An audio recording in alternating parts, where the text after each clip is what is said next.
नमस्कार साथियों, आप सभी का एक बार फिर से स्वागत है कोसी स्टडी यूट्यूब चैनल पर आने के लिए। दोस्तों, बिहार डीएलएड प्रथम वर्ष परीक्षा 15 नवंबर से और द्वितीय वर्ष परीक्षा 24 नवंबर से होने जा रही है। ऐसे में आप सभी के द्वारा बहुत सारे कमेंट आ रहे हैं कि सर प्रीवियस ईयर्स का क्वेश्चन पेपर डाल दीजिए, नोट्स डाल दीजिए, वीवीआई क्वेश्चन डाल दीजिए। तो प्रथम वर्ष का सभी नोट्स पीडीएफ हम टेलीग्राम चैनल पर डाल दिए हैं, वहां से आप ज़रूर देख लीजिए। और वीवीआई क्वेश्चन भी डाला हुआ है, वीवीआई क्वेश्चन को भी देख लीजिए। बहुत पहले ही डाल चुके हैं, बहुत सारे अभ्यर्थी लगभग देख चुके हैं। द्वितीय वर्ष परीक्षा को लेकर भी जल्द ही हम अपने टेलीग्राम चैनल पर नोट्स डाल देंगे। कुछ समस्या की वजह से मैं आपके बीच अपडेट नहीं रह पा रहा हूं, इसके लिए मैं माफ़ी चाहता हूं। और आज की इस वीडियो में हम आपको बताएंगे परीक्षा से संबंधित कुछ महत्वपूर्ण बिंदु, जिसको आपको ध्यान में रखना बहुत ही ज़रूरी है। बहुत सारे ऐसे अभ्यर्थी हैं जो एग्जामिनेशन में सभी क्वेश्चन का आंसर लिखते हैं, पूरा का पूरा कॉपी भी भरते हैं, लेकिन फिर भी उसको पूरा नंबर नहीं मिल पाता है, तो नंबर कट जाता है, ठीक ना। तो कैसे लिखेंगे ताकि आपका नंबर कम से कम कटे और ज़्यादा से ज़्यादा नंबर मिल सके। और दूसरी बात, अगर आप अभी तक कुछ भी नहीं पढ़े हैं या थोड़ा बहुत पढ़े हुए हैं, तो आंसर आप कैसे लिखेंगे, नहीं जानते हुए भी आपको सभी क्वेश्चन का आंसर लिखना है, तो कैसे लिखेंगे वो सारी चीज़ें आज की इस वीडियो में हम आपको बताएंगे। तो हमारे साथ लास्ट तक बने रहिए। दोस्तों, आप में से बहुत सारे अभ्यर्थी कमेंट कर रहे हैं कि सर बहुत डर लग रहा है, एग्ज़ाम कैसे देंगे। दोस्तों, यहाँ पर आपको डरने की ज़रूरत नहीं है। अगर आप मैट्रिक इंटर का बिहार बोर्ड परीक्षा दिए हुए हैं तो उसमें कितना बेफिक्र होकर के आप एग्ज़ाम देते हैं। जब एक दिन एग्ज़ाम हो जाता है तो और बेफिक्र हो जाते हैं। उसी तरीके से आप बेफिक्र रहिए, यहाँ पर किसी भी तरह की जो है डरने की ज़रूरत नहीं है। डर आपको बस इसलिए होता है कि आप पढ़े हुए नहीं हैं, तो क्या लिखेंगे क्या नहीं लिखेंगे। तो वो सारी चीज़ें हम आगे जो है आपको बताने जा रहे हैं। तो आप सभी जो है इस वीडियो को लास्ट तक ज़रूर देखिए। थोड़ा बहुत अगर चोरी चलता है तो कोई बात नहीं, आप जो है चोरी मत कीजिए। चोरी करके लिखते हैं तो समय बर्बादी होगी, नहीं करते हैं तो आप उतना समय में दोगुना लिख सकते हैं। तो आप जो है अपने ऊपर फोकस ज़रूर कीजिए। सबसे पहले तो आपको एग्जामिनेशन में कॉपी मिलेगा।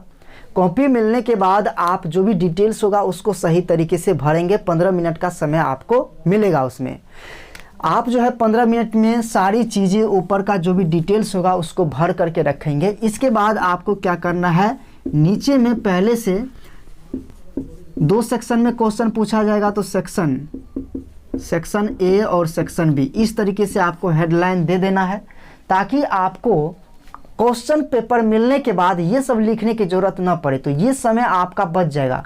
देखिए, लॉन्ग क्वेश्चन का उत्तर आपको 250 शब्दों में देना है और लघुत्तरीय प्रश्न का उत्तर आपको 100 शब्दों में देना है। तो थोड़ा मुश्किल ज़रूर है कि इतना शब्द में क्या क्या चीज़ें हम लिखेंगे। तो आपको यहाँ पर समय की बचत करनी होगी। बहुत सारे अभ्यर्थी बोलते हैं सर चोरी नहीं चलेगा। देखिए, चोरी पर अगर आप रहते हैं तो वहाँ पर होता क्या है, मान लीजिए अगर हम चोरी करके लिखेंगे तो हम एक बार जो है चिट्ठी को देखेंगे, उसके बाद हम एक लाइन इधर लिखेंगे, एक बार इधर देखेंगे, एक बार इधर लिखेंगे। ऐसे में आपका समय बर्बाद हो जाएगा। अगर आप खुद से लिखते हैं तो आप कम समय में ज़्यादा से ज़्यादा चीज़ें लिख सकते हैं, लेकिन चोरी करके लिखेंगे तो वहाँ पर आपका समय बर्बाद होगा। क्वेश्चन 100% है आपका छूटेगा। और क्वेश्चन छूटने का मतलब हुआ उस क्वेश्चन का एक भी आंसर आपको नहीं, एक भी नंबर आपको नहीं मिलेगा।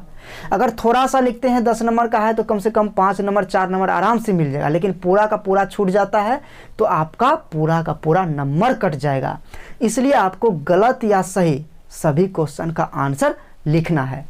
तो सबसे पहला काम आपको जो है, जो भी उत्तर पुस्तिका मिलेगा तो जो भी चीज़ें ऊपर का डिटेल्स होगा उसको पहले से भर करके रखेंगे।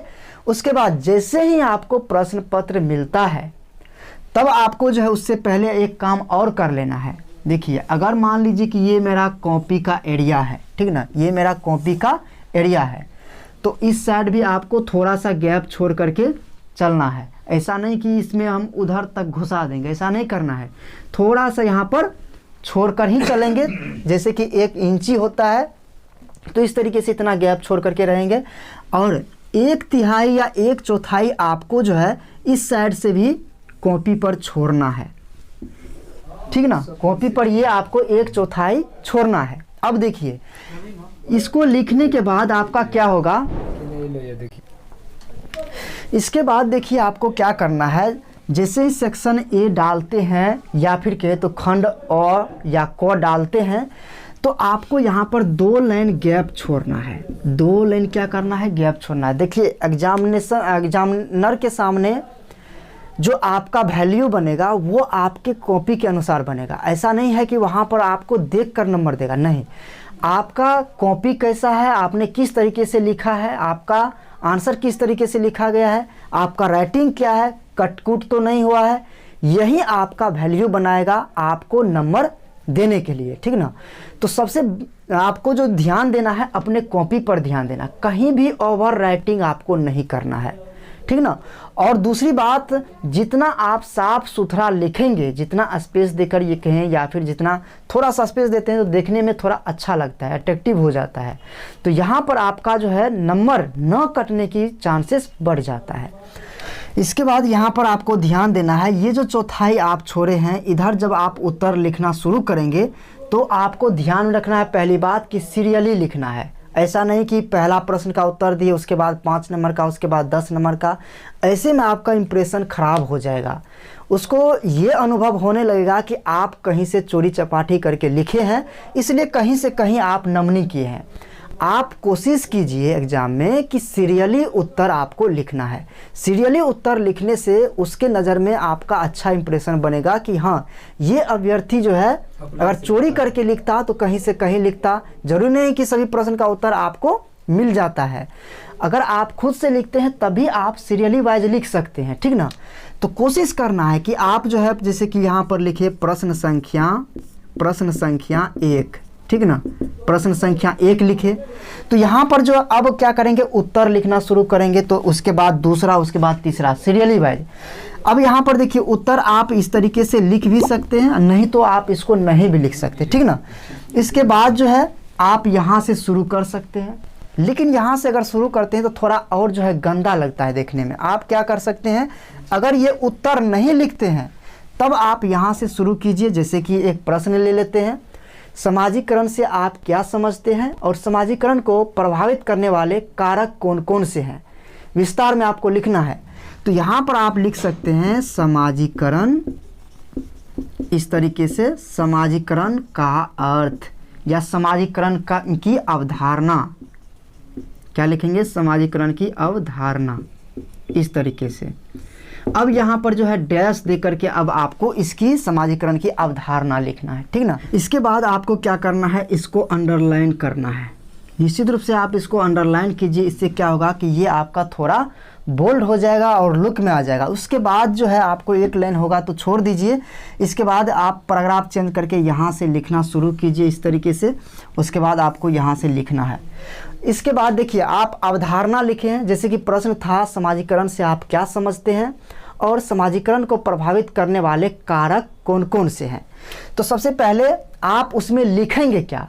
बहुत सारे क्वेश्चन इस तरह से आया है कि सर हम क्वेश्चन में लिखेंगे क्या। तो हम आपको इससे पहले जब सिलेबस का वीडियो बनाए थे उसमें हम आपको बताए थे कि आपको कीवर्ड याद रखना है। जो प्रश्न पूछेगा उसमें कीवर्ड जरूर रहेगा, इस कीवर्ड को आपको याद रखना है।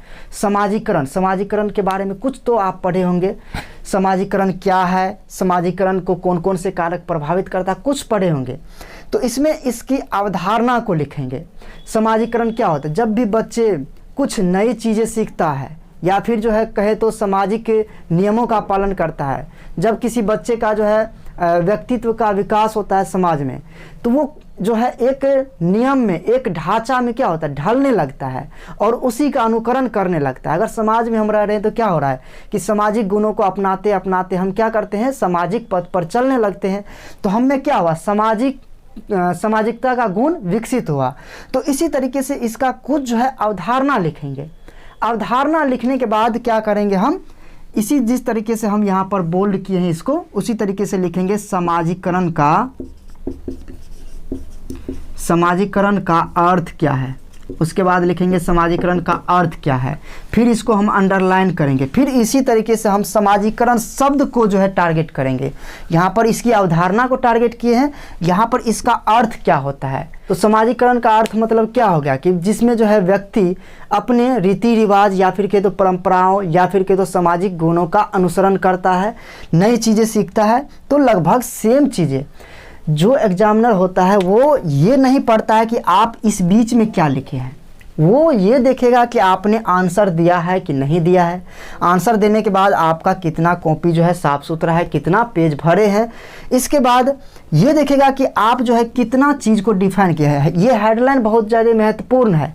अगर आप हेडलाइन दे करके सेपरेट कर देते हैं उत्तर को तो एक अच्छा इंप्रेशन बनेगा कि हाँ विद्यार्थी जो है अवधारणा को लिखा है, अर्थ को लिखा है। उसके बाद एक दो मनोवैज्ञानिक का नाम दे देंगे, जैसे कि 2 मनोवैज्ञानिक का नाम दे देंगे। अब लिखेंगे समाजीकरण की परिभाषा। यहीं पर हम क्या लिखेंगे नीचे में, समाजीकरण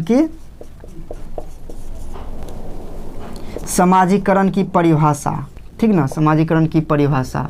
अब इस परिभाषा में हम क्या करेंगे, इस परिभाषा में जो 2-3 मनोवैज्ञानिक होगा उनका नाम लेंगे और इसके अनुसार, उसके बाद इसके अनुसार जब हम लगा देते हैं तो आपका और भी ज़्यादा अट्रैक्टिव हो जाएगा। उसके बाद आपको लिखना है समाजीकरण की विशेषताएं हो या फिर समाजीकरण को प्रभावित करने वाले कारक निम्नलिखित हैं, नंबरिंग कर देंगे। परिवार, शिक्षक, आस पड़ोस, इन सब की जो भूमिका है, किस तरीके से प्रभावित करता है, वो चीज़ें यहाँ पर हम मेंशन करेंगे। तो इस तरीके से आपको क्या करना है, अगर आपको क्वेश्चन का आंसर समझ में नहीं आ रहा है तो इस शब्द को पकड़िए। समाजीकरण है क्या, आप बचपन से अभी तक अपने समाज में रहते आए हैं। जैसे हम आसानी से लिख सकते हैं, हम जो है बचपन से अभी तक समाज में रहते आए हैं। हम समाज में बहुत सारे गुणों को सीखे हैं, बहुत सारे अच्छाइयाँ बुराइयाँ क्या क्या चीज़ें हैं वो सारी चीज़ें हम जो है सीखे हैं। इसके अलावे भी हम लिखेंगे अभी तक जो है हम समाज में रहकर ही अपने जो भी शिक्षा है वो प्राप्त की है। उसमें जो है हमारे स्कूल जो है या फिर कहे तो हमारा विद्यालय जो है वो भी महत्वपूर्ण भूमिका निभाया है।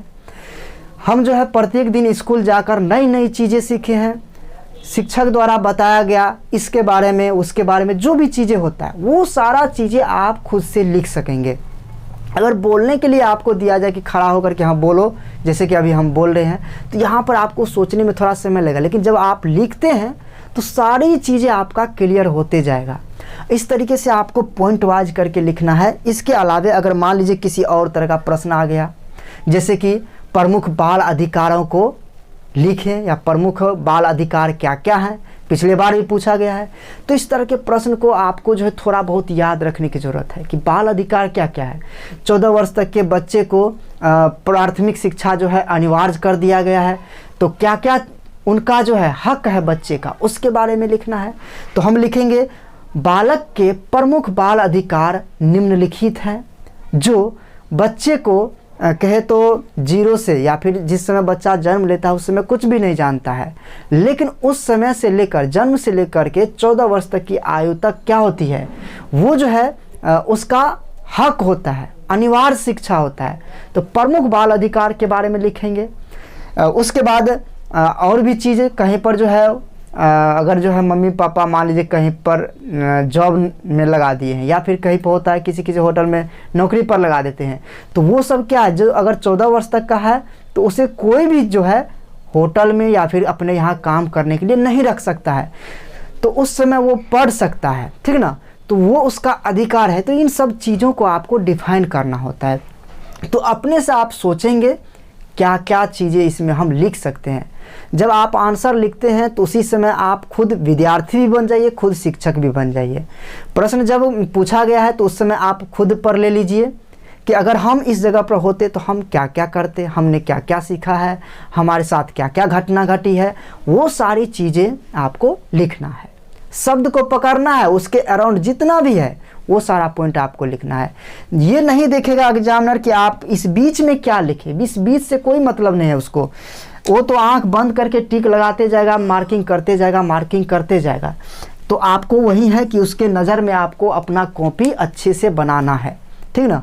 तो यही सब बातें आपको ध्यान में रखना है, और चोरी पर अगर ध्यान दीजिएगा तो वहाँ पर आपका समय बर्बाद होगा।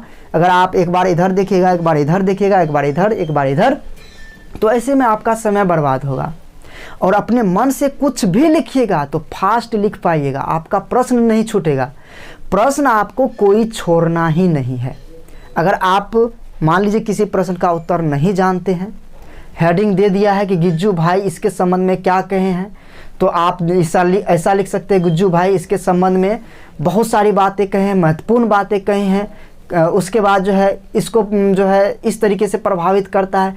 इस तरीके से अपने से शब्द बनाएंगे थोड़ा बहुत। उसके बाद अगर नहीं आता है तो पीछे जो आंसर आप लिखे हैं उसी को इसमें लिख डालिए। हेडिंग जो है आपको सही सही डालना है, लेकिन बीच का जो है लाइनिंग वो आपको किसी दूसरे प्रश्न से भी उठाकर लिख ही देना है। उसमें अगर 10 नंबर का है तो 10 नंबर नहीं तो कम से कम 4-5 आपको आसानी से मिल जाएगा। अगर पूरा सही से लिखते हैं तो 8 नंबर 9 नंबर भी आपको आसानी से मिल जाएगा। तो डिपेंड करता है कि आप किस तरीके से लिखते हैं। और अगर क्वेश्चन पूरा का पूरा छोड़ देते हैं तब तो क्या होगा, आपका पूरा का पूरा नंबर कट गया। अगर मान लीजिए कि 2 प्रश्न अंतिम समय में 10 नंबर का बचा हुआ है, 2 प्रश्न 10 नंबर और 10 नंबर का बचा हुआ है। अगर मान लीजिए लास्ट समय है 10 नंबर का है, 10 नंबर का है, अगर आप कहिएगा कि हम इसी क्वेश्चन को पूरा का पूरा लिखेंगे नहीं जब तब तक छोड़ेंगे नहीं, अब पता चला कि उसी बीच में जो है एक प्रश्न छूट गया आपसे, तो अगर आप इस प्रश्न को पूरा लिखे हैं तो 10 नंबर में आपको मैक्सिमम कितना नंबर मिलेगा, 8 नंबर मिलेगा, 9 नंबर मिलेगा। अगर बहुत अच्छे तरीके से लिखे हैं तो आपको 8 नंबर 9 नंबर मिलेगा। नॉर्मल लिखे हैं तो आपको 5 नंबर 7 नंबर मिलेगा। लेकिन जो आप 2 पेज में एक ही प्रश्न का उत्तर दिए हैं, अगर आप आधा जो है मतलब कि एक पेज इसको दे देते तो इसमें से भी आपको 5 नंबर मिल ही जाता, इसमें से भी 5 नंबर मिल ही जाता, तो 10 नंबर हुआ। लेकिन वैसे आपका कितना मिलता, 5 से 7 नंबर 8 नंबर मिलता, ऐसे में आपका 10 नंबर मिल गया। तो आपका प्रश्न छूटना नहीं चाहिए। छोड़ने के बाद क्या होता है, आपका पूरा का पूरा नंबर उस प्रश्न का चला गया, कट गया। लेकिन अगर आप थोड़ा बहुत भी लिखते हैं तो कुछ ना कुछ नंबर आपको मिल ही जाएगा। तो इस तरीके से आप जो है हमारे टेलीग्राम चैनल को ज्वाइन कर लीजिए। प्रथम वर्ष का सभी तरह का notes, previous years question paper, VVI question, सब कुछ बहुत पहले ही डाल दिया गया है और फिर से हम डाल भी दिए, उसको फिर से जो है भेज दिए हैं। आप ज़रूर उसको देख लीजिए। द्वितीय वर्ष परीक्षा को लेकर भी हम जल्द ही जो है नोट्स ग्रुप में डालना शुरू कर दिए हैं। आप जो है हमारे साथ जुड़े रहिए। धन्यवाद आप सभी का।